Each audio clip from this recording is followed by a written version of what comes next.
त्यही त। अब मैले अघि नै भने होइन, पछाडिको चपाउने दाँतहरू छ भने हामीले चपाउने दाँतमा त धेरै फोर्स लागेको हुन्छ।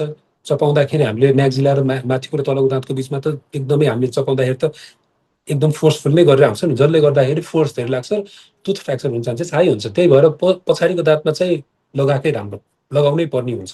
म चाहिँ स्ट्रेस नै गर्छु, लगाउनुहोस् होइन। किन भन्दा स्टडीले पनि देखाएको छ 50 देखि 60% केसहरू 2 इयर्समा फ्र्याक्चर भएको देखिएको छ।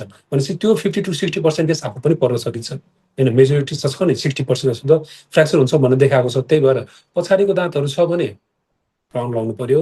अगाडिको दाँतहरूमा चाहिँ के हुन्छ भन्दा, अगाडिको दाँतहरू हाम्रो नर्मली हाँस्दाखेरि देखिन्छ है। आरसिटी गरेको टुथमा के हुन्छ, टुथमा को नर्भहरू निकालिसकेको भएर टुथ पनि बिस्तारै के हुनु भयो, ब्रिटल हुन्छ। अघि मैले भनेको थिएँ टुथको कलर पनि चेन्ज हुँदै जान्छ आरसिटी गरेको दाँतहरू छ भने। हो, त्यो कलरको आस्पेक्टले होइन क्राउन नलाइकन हामीले त्यहाँनिर भिनियर लगाउन सक्छौँ। अगाडिको दाँतहरूमा ठुलो क्याभिटी बनाइराख्नु पर्दैन हामीले रुट क्यानल गर्नको लागि है। सानो क्याभिटी भयो, किनकि सिङ्गल सिङ्गल रुट हो, त्यही भएर सिङ्गल क्यानल गर्न मिल्यो। त्यही भएर अगाडिको दाँतहरू छ भने क्राउन लाउँदाखेरि एउटा फाइदा के हो त भन्दाखेरि, क्राउन लाउँदाखेरि त्यो मजाले पुरै कभर गरेको हुन्छ, जसले निस्किन गाह्रो हुन्छ, सजिलै ननिस्केला होइन।